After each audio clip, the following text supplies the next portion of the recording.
Friends, up next is a fireside chat. The topic is lights, camera, action, the OTT edge, and we are in conversation with Kamal Mukherjee, filmmaker, author, and biographer, joined by actor Vivek Oberoi. Over to you, Ram sir. Hello.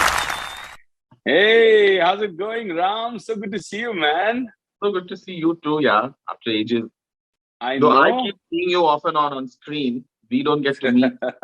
Yes. So to begin with, I mean, anything that is successful, my way of seeing it is always a matter of pride, but at the same time, I feel that it could also be a matter of pressure.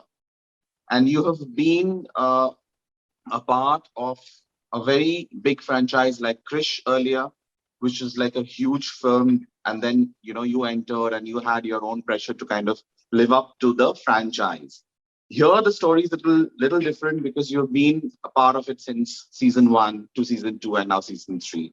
So whenever there is a new season as an actor, do you have apprehension that क्यों कर रहे हैं, अच्छा तो था last season, रहने दो, मतलब क्यों risk ले रहे हो? Do you get into that zone?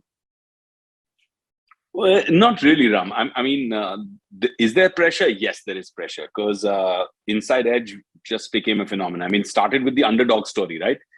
Started with this show that Excel is trying to make, and they come to me and I say, yeah, I'm interested. And then people, advisors start saying, what's wrong with you? Why would you do this OTT? OTT kya hai? What is Prime Video? What is this nonsense? Why would you do it? And I think I was the first mainstream actor to say yes to an OTT show because I just love the show. And I realized that I will never get to play this character on the big screen. So I wanted to play this in somewhere. And when it became such a phenomenal success, Ram, where suddenly more than 100+ countries, people are watching this. I mean, people in Eastern Europe and Russia are writing fan mail to me. And then suddenly we get an Emmy nomination. I personally swept a bunch of awards at the OTT awards shows. Post that, it became this big thing. Like, arey wah, Maverick, ahead of the curve. Kya socha hai Vivek ne, kind of a thing, right? But then, like you said, it became pressure. Because season 2, I was like, oh gosh, what do we do? Because there's a couple of things about the character. I mean, you've seen it, so I can and tell you about it. One is that Vikrant Dhawan as a character is a very difficult character for an actor to play. Because in a world that's very, very real, which is Inside Edge, the ambience is very, very real. The environment is very real. The performances are very honest. In that space, to have a character that plays up, and that's his nature. He plays up because he's manipulative.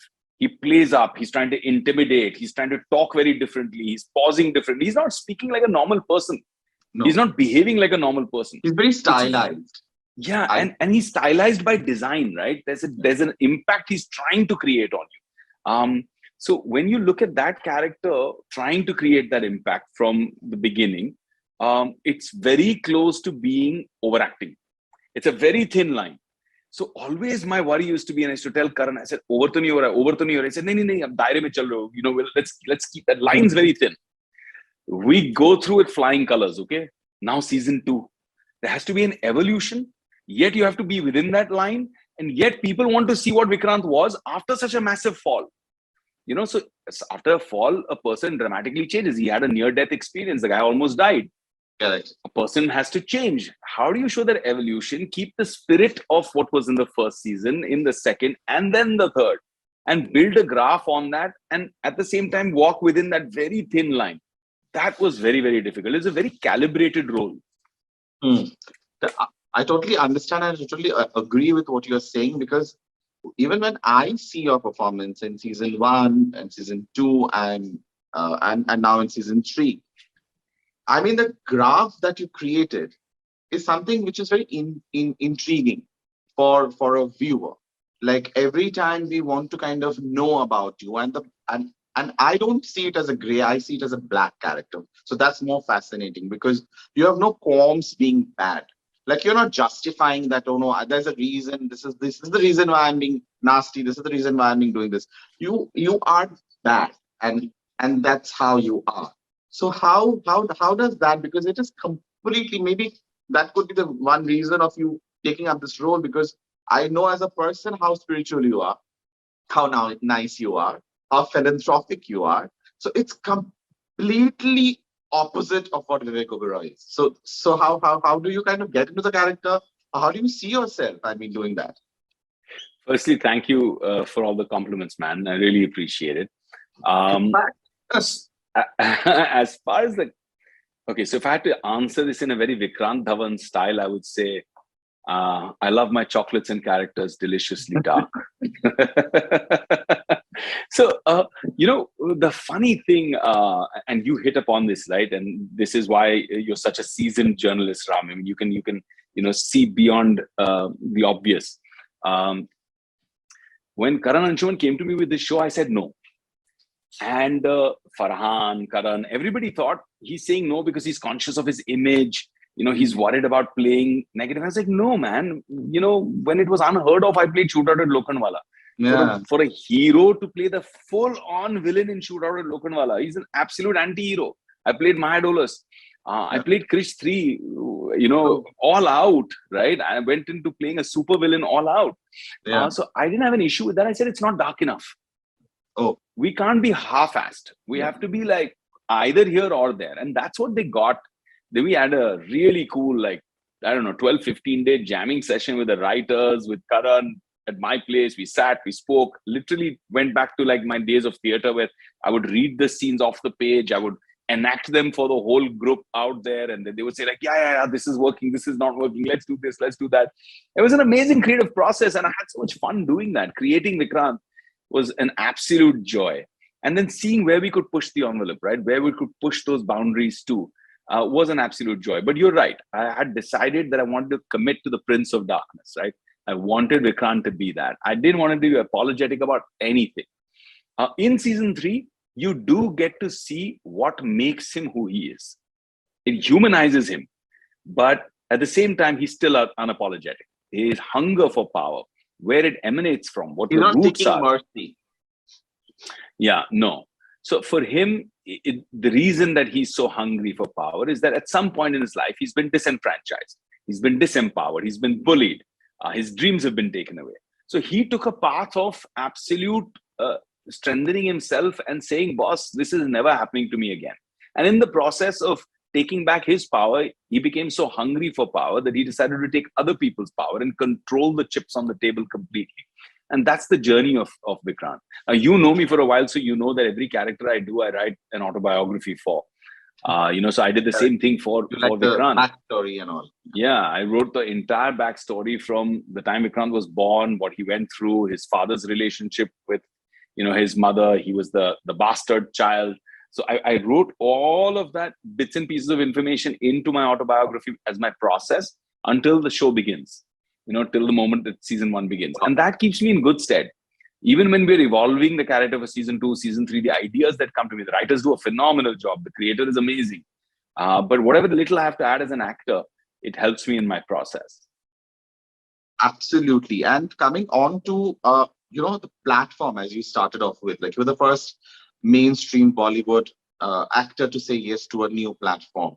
So when you actually switch on platform, and because we are friends, we can probably talk very freely and frankly about this, that a lot of people have this thing in their mind. Even recently, and I think at the 1000th episode of KBC, Mr. Bachchan said that, everybody discouraged him from in coming onto television, saying that aap Amitabh Bachchan ho, aap chote parde pe kaise aaoge. So there is always a block in a Bollywood actor's head. Every Bollywood actor thinks that main bade parde ke liye hi bana hu. So from there to here, what is the psyche of an actor when you take on to a new medium? Do you also change your method of acting? Because in 70mm it is completely different.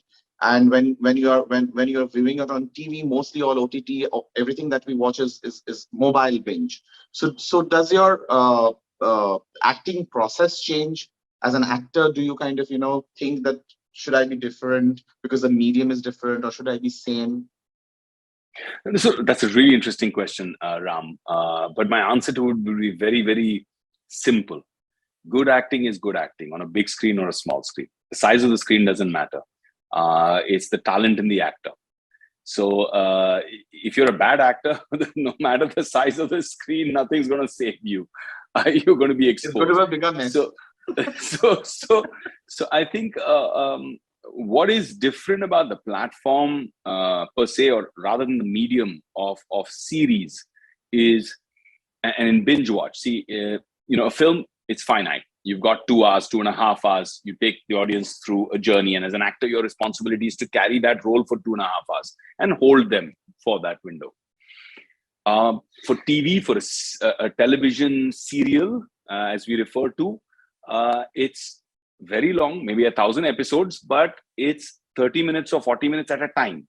And then you've got another week or another day till it comes back again. Now, OTT has the binge watch space, right? So it's like 7-8 hours non-stop, where people watch it one after the other, and all the episodes are there to see. It's not कि अब कल का episode आएगा, इसको calibrate कर लेंगे, इसको थोड़ा सा change कर देंगे. You don't have that. It's there like a film. So it's a blend between the two. Carrying a character for 7-8 hours and constantly keeping him interesting and not making him repetitive, aside from what the writing is, but even in terms of bringing it on screen as a performer, that is a challenge. And that's what excited me about the medium the most. The fact that this medium has so much potential for an actor to portray and layer and totally kanda it out, right? Make an onion out of it and go layer after layer after layer, and just keep unpeeling it. And that's the journey that I've tried even with Vikrant Dhawan as a character, because that's the only one I've done in OTT for. I'm just doing my first in 4 years. This is my 5th year of OTT, and this is the first time I'm doing another show, which is called Dharavi Bank, because I just love the script so much. Oh, lovely. Congratulations. Thank you. So that's great. I mean, what you said is absolutely right, that it probably can, because you're stretching the character so much. So it's a win-win. It could be, it could be a catch-22 also, because in a movie, there are chances of that, you can wrap it up in 2 hours. But here you have to also kind of give your audience, and every season of 7 hours, I mean, 7 into 3, you've already kind of given Rohit 21 hours of life. So which is not a joke. So as an actor, that's definitely challenging. Now coming on to the part of the whole phase that the industry went through, and we all went through, which is the lockdown and the corona and everything. So I guess the shoot happened somewhere between when things opened up, and there was still fear of whether we are safe, fine, vaccinated, non-vaccinated, होगा नहीं होगा, बुखार आया तो घर चले जाओ. So पहले एक क्या था कि नहीं, आप free हो, आप कुछ भी आप कर सकते हो. As an actor, in your mind, in your head, your atmosphere is free, and you cannot have those shackles around. But post lockdown, things changed, and we are into the field of creative thinking, mingling with people, not having those restrictions. So when you had those impositions, when you had those restrictions, what are the difficulties you faced technically during the shoot? Well, so I think, like you just correctly mentioned, Ram, it was a very big challenge shooting during the midst of lockdown, because life was not as we know it, right? It was so different. Everything was different. Just getting onto a set and seeing people in these kind of, hazard suits, these hazmats, made you feel like, oh my God, what's going on? Yeah, it felt like that. And in the middle of lockdown, when things weren't so okay, people weren't vaccinated, it was still all happening. Kab hoga vaccination? Kab kisko milega?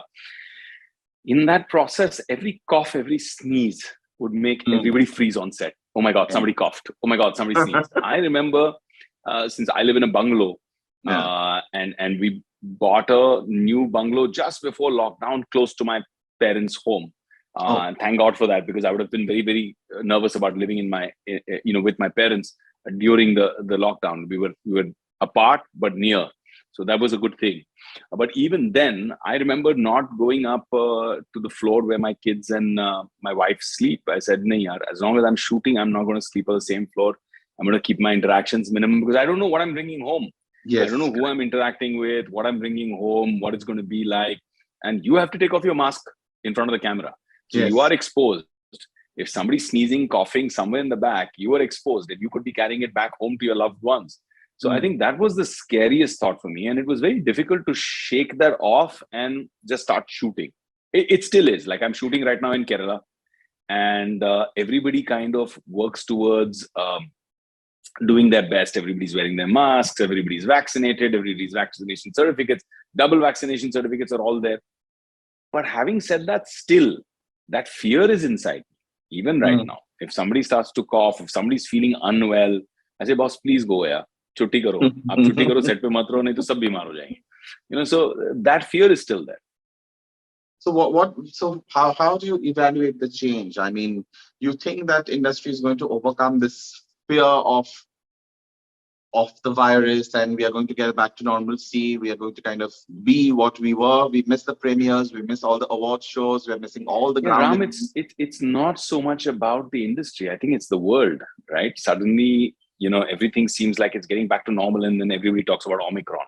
Yes. There's a new buzz all around it. So everybody's like worried about this now. And you had all these flights now from the 15th of December, all getting cancelled, right? Everybody who's planned to go out for a chutti or finally break the shackles and get out, they're all getting into trouble now. So all these kind of things are constantly happening. I think it's not about the industry. We're just a small part of the whole world, and the whole world is going through this right now. Yes. I just got a disturbance in the network. So no worries. Sorry. Yeah. So I think it's about the whole world. Yeah, it's a whole, and we are a small part of that. Yes, which is absolutely true. But what I'm saying that the socializing, the celebration of Bollywood, that has somewhere come to a halt. That was probably my question to you, that the celebration has somewhere come to a halt. We are all now, I mean, ideally, this would have been really brilliant if I would have been at your Juhu bungalow and Correct. and starting and doing this over a cup of chai. But we are not doing that. We are all, Correct. you know, becoming too, maybe we are also getting into our comfort zone that abhi jaane ki zarurat nahi, Zoom pe ho jayega. But earlier Correct. we had this whole thinking, aaj milna hai Vivek Oberoi se, aur baatein karni hai, or, you know, and you would also kind of, you know, come out as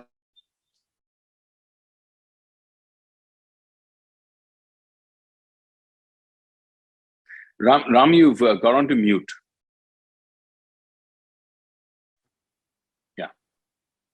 No, I get what you're saying, buddy. I get what you're saying. I feel that you're absolutely right. I mean, that one-to-one human interaction, that personal jamming. Like for me, just taking a narration of a script. It used to be such a nice experience to sit, listen, jam, have that energy flow between two creative people. And now it's on Zoom, and we're thankful for it. Iske bina to kaam hi nahi chalta. yes. But it feels a little disconnected. Maybe we're going to get used to it. Maybe this is the future. Maybe it's very practical. Like Farhan was talking to me the other day, and he was saying that, you know, I actually love this. And I was like, why? So he was like, you know, earlier I would have to go for an hour, drive somewhere, meet somebody for 30 minutes, and then drive back for an hour. So it's like 2.5 hours gone for a half-an-hour meeting. And he says, this is so much better utilization of life. You know, now I have those 2 hours free to do other stuff that I want to do. Correct. There's the pros and cons, but I think Correct. what hurts it most is the personal relationships. You know, for me, the most difficult thing, especially because I'm shooting, is not being able to go and just, you know, hug my mom or just chill with my dad. Even when I go to meet them, of course I go to meet them because I can't stay without meeting them. But when I go to meet them, I'm still keeping that very excessive distance. I'm saying at least 3 meters away.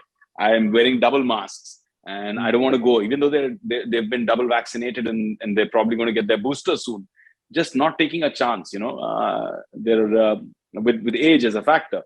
So those fears that we live with right now, I'm waiting for those to go away. I'm waiting for the world to be free again. Yes, we are all waiting for the world to be free again. And coming back to Inside Edge 3 once again, is when you work with a platform like Amazon Prime, which is one of the leading OTT platforms in the world, as you started saying that, you know, this medium is helping you in reaching out the true global audience. So when, as an actor, when you're performing, you have seen the other content that is there in the platform. This doesn't happen when you do a Hindi film, because you have your only Hindi audience who are buying tickets to the theater to know that this is the nuances and this is how Maya Dulles is going to behave or enact on screen, or any of your characters in your film would behave. There'll be a song, there'll be romance. But when you do a product which is put in an international platform with all other international web series, as an actor, do you feel that no, I also have to probably, underplay it, not really do it the Bollywood way, probably go a little realistic? All that thing happens in story session while you're doing it. Do you try to also address the international audience, or you focus, no, mera to desi audience is sahi hai? So I think, Ram, for me, the process is not about who's going to watch this at the end of it. Like, I had no clue somebody in Poland and Russia are going to watch Inside Edge and write to me and saying that we've become your fans. I mean, they don't even play cricket there. I'm like, what? Yeah. What are you guys doing? How do you even understand the show? But it's a big hit there. So for me, I never thought कि Poland में लोग क्या करेंगे, Russia में कैसे देखेंगे इसको. I just performed my role. I think as an actor, what I can only speak for myself. What I try to do is, rather than playing to a gallery or an audience, I try to be honest with the character and the environment of the film. If the space is larger than life, say if you're doing a Simba, for example, which is dramatic, larger than life, it's unreal, but it's popcorn entertainment and it's so much fun. It's like a comic book coming alive. I think you play in that space then. Then you play it like that. Like when I played Krish, Carl. I played Carl in Krish 3 exactly like that. Played it larger than life, did all the madness, did all the dramatization of that character. But then when you play something like what I'm doing right now, Dharavi Bank, it's very easy to play Dharavi Bank like this hard as nails cop who we've seen in movies so many years. But for me, the approach towards that character, where Anna Sunil Shetty is playing the antagonist, is a really well made show. Is very raw. It's very real. It's with the frustrations and issues of what a cop also has while he's trying to take down an empire. So it's not this larger than life, single-minded, single-focused man who's almost too good to be real, who's doing his duty 24/7. He's real. He's honest. He's simple. And if he has to do things his way to achieve his eventual goal, he'll do it. And what does he do to achieve that? That was exciting to me to play. Now, I'm not thinking what is an audience going to think or expect. That's the best thing. The best thing I've done for myself in my 2 decades of my career, next year will be 20 years, is I've made sure that the audience has zero expectation of me. That, oh, he's going to do a love story now. Oh, he's going to do an action film now. They only expect me to be good at what I'm doing. And that's my constant effort. And I keep praying to God to keep me guided so that I can achieve that. But that's the only expectation right now. I mean, it's so sweet. I see this moniker everywhere, with people talking about me on social media, calling me versatile Vivek. And I'm really liking that, because after 2 decades and more than 50 odd projects out there, to have that coming out and people turning around and saying that about me makes me feel really appreciated. It makes me feel much, much more happier than some big stardom moniker, right? Because they appreciate me for the actor, and that's what the effort has been, to be a good actor. Yeah. And Vivek, I think from your debut, since Inside Edge 3, as you said rightly, that you've successfully finished 2 decades of your professional career as an actor. You have given a lot of variety. So if people are calling you versatile, they are calling you completely on your merit, and nobody has to take share of that, because you've been selecting the characters, you've been working on the characters for many years, and we've been loving you of what you've done as an actor. Thank you. There've been no complaint ever. I mean, you've been critics of the favorite boy forever, and the movies that you have always done. I mean, at times movies didn't work, but you worked. So Thank you. that is something which is a plus, I would say. And coming on to the last segment of this chat, I would like to ask you that what's 2022 looking like? Obviously, you are doing this Dharavi thing with Sunil Shetty, which is I'm assuming it's a time-consuming project. But apart from that, how's 2022 looking like?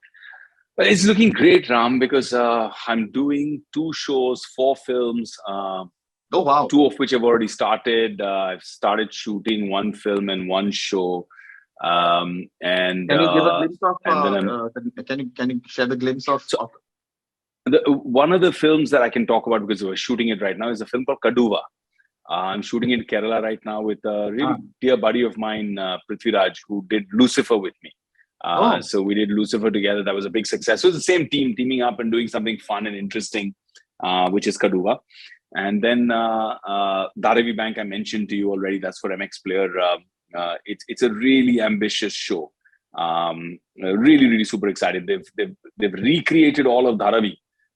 So that we can do all our madness in there in terms of all the action and all the drama that ensues in taking down an empire that's instilled or deep rooted. I've heard that the set is amazing. Somebody told me the set is amazing. Yeah, it's exceptional. I mean, they've done a phenomenal job. I'm super proud of the team, and Samit Kakkar, who's directing it, he's having a dream run. Indori Ishq, he did a small love show based on teenish romance, and it's become a massive hit. It's one of the most watched shows in India right now, called Indori Ishq. So now he's directing this, and super excited with the whole process. The other show and the other three films I can't speak about right now, but they'll go on floor soon, and we'll announce them soon. I'm producing content, writing content, really enjoying myself, Ram. I'm actually flowing with creativity and reveling in the moment. Oh, great. When are you back in Bombay? I'm not back in Bombay till Jan. So New Year finishing out down south. Yeah, no, I'm going to be shooting here. Then I'm shooting up north for something, and then I have to head back to Dubai for some work. Then come back. So it's a lot of tripping. Oh, superb. So it was really nice catching up with you, Vivek, after a long time. And you've always been an actor who has lived his life on the edge. So I guess no one else but you are the one who should be at Inside Edge. And and I leave it on that. And my best wishes for you and your entire family for 2022. And keep rocking and keep spreading love the way you have been doing it. Likewise, my friend. Thank you so much. God bless. Thank you so much. Take care. Bye. Bye. Bye. Thank you very much, Ram Kamal Mukherjee, and of course, Vivek Oberoi, for that lovely conversation.